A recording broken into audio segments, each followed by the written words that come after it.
और अब इस बीच एक बड़ी खबर आपको बताएंगे। उत्तराखंड 24 में सबसे पहले बात होगी प्रधानमंत्री नरेंद्र मोदी की अध्यक्षता में जो नीति आयोग की बैठक चल रही है, और इस बैठक में उत्तराखंड के सीएम पुष्कर सिंह धामी भी मौजूद हैं। पर्यावरण, इसके अलावा तीर्थकर्तन और ग्रीन बोनस के मुद्दे पर चर्चा की जाएगी। तो ये बैठक फिलहाल शुरू हो चुकी है। दिल्ली के भारत मंडपम में ये बैठक चल रही है और इस बैठक की अध्यक्षता खुद प्रधानमंत्री नरेंद्र मोदी कर रहे हैं। शाम को लगभग 4 बजे तक ये बैठक होगी, जिसमें तमाम राज्यों के सीएम हिस्सा ले रहे हैं। सीएम पुष्कर सिंह धामी भी इस बैठक में मौजूद हैं और इस बैठक में खासतौर पर राज्य अपनी अपनी मांग रखेंगे। जो उनके राज्य को जरूरत है, जो डिमांड्स उनकी हैं, वो पीएम के सामने रखी जाएगी और खासतौर पर फोकस होगा विकास पर। जो 2047 का विजन है प्रधानमंत्री नरेंद्र मोदी का, उस पर चर्चा होगी।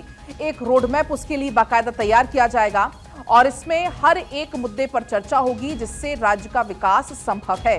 और ऐसे में कई राज्यों के सीएम इस बैठक में शामिल हो रहे हैं, जिसमें उत्तराखंड के सीएम पुष्कर सिंह धामी भी मौजूद हैं।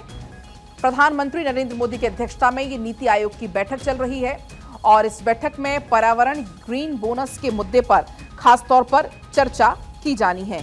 तो ये जानकारी आप तक पहुंचा रहे हैं नीति आयोग की बैठक से जुड़ी हुई। प्रधानमंत्री नरेंद्र मोदी की अध्यक्षता में ये बैठक और अर्थव्यवस्था पर फोकस इस बैठक में होने वाला है। आपको बता दें कि भारत मंडपम में ये बैठक, जिसमें उत्तराखंड के सीएम पुष्कर सिंह धामी भी मौजूद हैं।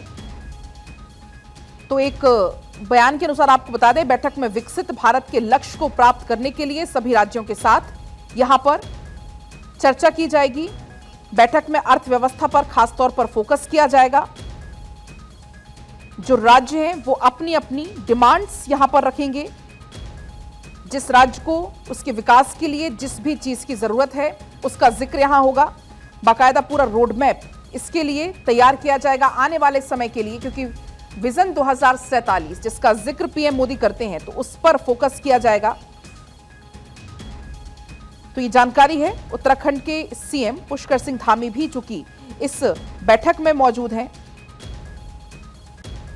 तो कई सारे मुद्दे हैं, खासतौर पर पर्यावरण और ग्रीन बोनस के मुद्दे पर भी चर्चा की जानी है। इसके अलावा उत्तराखंड, जिसमें पर्यटक एक बहुत बड़ा हिस्सा निभाते हैं, तो उस पर भी पर्यटक को कैसे बढ़ावा दिया जाए, तो उस पर भी जाहिर सी बात है कि चर्चा की जाएगी।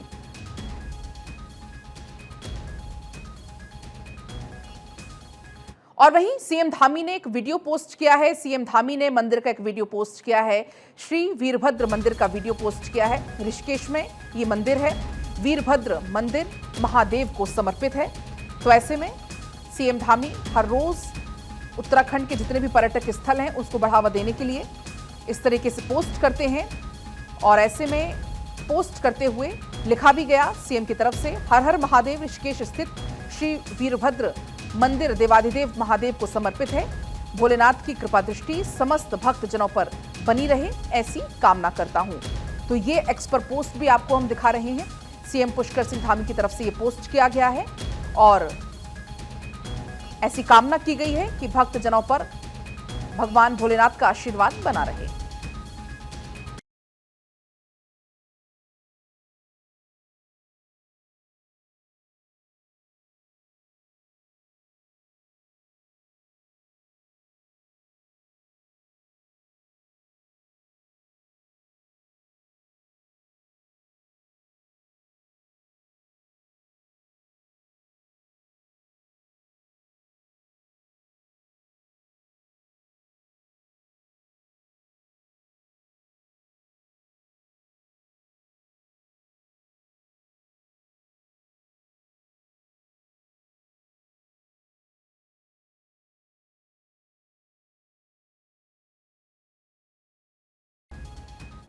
और इस बीच एक बड़ी जानकारी है ऋषिकेश से, जहां पर एम्स की डॉक्टर समेत 2 महिलाएं पाई गई हैं कोरोना पॉजिटिव। बेंगलुरु और गुजरात से उत्तराखंड आई हैं दोनों महिलाएं कोरोना पॉजिटिव। एक महिला एम्स ऋषिकेश में है डॉक्टर, दूसरी महिला धार्मिक प्रवचन सुनने आई है ऋषिकेश।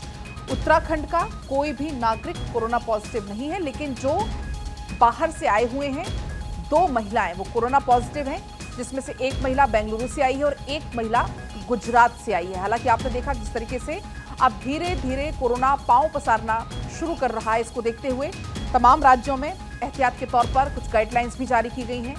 और ऐसे में सावधानी रखने की अपील भी की जा रही है। हालांकि जो ऋषिकेश है वहां के कोई भी रहने वाले अभी पॉजिटिव नहीं है, लेकिन जो 2 महिलाएं बाहर से आई हैं, एक बेंगलुरु से और एक गुजरात से, वो दोनों महिलाएं पॉजिटिव पाई गई हैं। एक महिला एम्स ऋषिकेश में डॉक्टर हैं और दूसरी जो महिला है वो धार्मिक प्रवचन सुनने के लिए ऋषिकेश आई है। और ऐसे में अब कोरोना को लेकर तमाम जो राज्य हैं वो गाइडलाइंस भी जारी कर रहे हैं, सावधानी बरतने की अपील भी की जा रही है। अगर कोई अपने आप में कोई ऐसा लक्षण पाता है तो होम आइसोलेशन की सलाह उसे दी जा रही है, क्योंकि हम जो एहतियात अपनाते आए हैं, चाहे वो मास्क हो, 2 गज की दूरी हो या सैनिटाइजेशन हो या हाथ धुलने की प्रक्रिया हो, तो उसे एक बार फिर से लोगों से अपनाने को कहा जा रहा है। ऐसा है कि अभी कोविड जो हम लोग का आपने सुना ही होंगे कि पूरे भारतवर्ष में जो है लगभग 277 केसेस अभी रिपोर्टेड हुए हैं। ये कल की रिपोर्टेड है, लेकिन ये हमारे अन्य राज्यों में है, जैसे तमिलनाडु, महाराष्ट्र, केरला, उस जगह हमें पाए गए हैं। और हमारे राज्य में अभी कोई एक्टिव केस नहीं है। हाँ, 1-2 माइग्रेंट हमारे वहाँ ज़रूर आए थे। एक हमारे जो है वहाँ से आई थी, ये बेंगलोर से, और एक गुजरात से, जो कि अभी एडमिट है वहाँ पर। लेकिन जो गुजरात से आई है 57 ईयर ओल्ड है वो, और वहाँ यहाँ पूजा और उसके लिए आई थी ऋषिकेश में। तो थोड़ा सा उनको जो सिम्टम्स होते COVID, cough and cold and थोड़ा रेस्पिरेटरी ट्रैक्ट इन्फेक्शन, तब वो उनको किया था, इन्होंने टेस्ट किया था, तो उसमें वो पॉजिटिव आई थी। तो अभी वो हालांकि सेटल अवस्था में है, कोई ऐसे उसमें नहीं है, और वो अभी एडमिट हैं वहाँ। और दूसरी जो है उनकी भी माइग्रेंट की हिस्ट्री थी, वो आई थी आपके बेंगलोर से, तो वो डॉक्टर ही है थी मतलब, तो लेकिन वो भी अभी सेटल्ड है और अभी होम में ही है, वो घर में उनका ट्रीटमेंट चल रहा है। तो ऐसे कोई हमारे राज्य में ऐसा कोई एक्टिव केस अभी रिपोर्ट नहीं हुआ है। हाँ, हम लोगों ने जो प्रिकॉशंस क्या क्या लेने हैं और जो हम लोग को जो एक तरह से जो होना चाहिए, जो हमको गवर्नमेंट ऑफ इंडिया से और जो हमारे स्टेट नोडल जो है IDSP, उनके द्वारा हमको जो गाइडलाइंस प्रोवाइड की है कि आपको सैम्पलिंग बढ़ानी है और आपको निगरानी रखनी है, और साथ में जो है जो भी अगर केस आते हैं तो उनकी जीनोम सीक्वेंसिंग हमें करानी है, ताकि हम पता कर सकें कौन सा ट्रेंड हमारा ये आया है, अभी जो वेरिएंट है।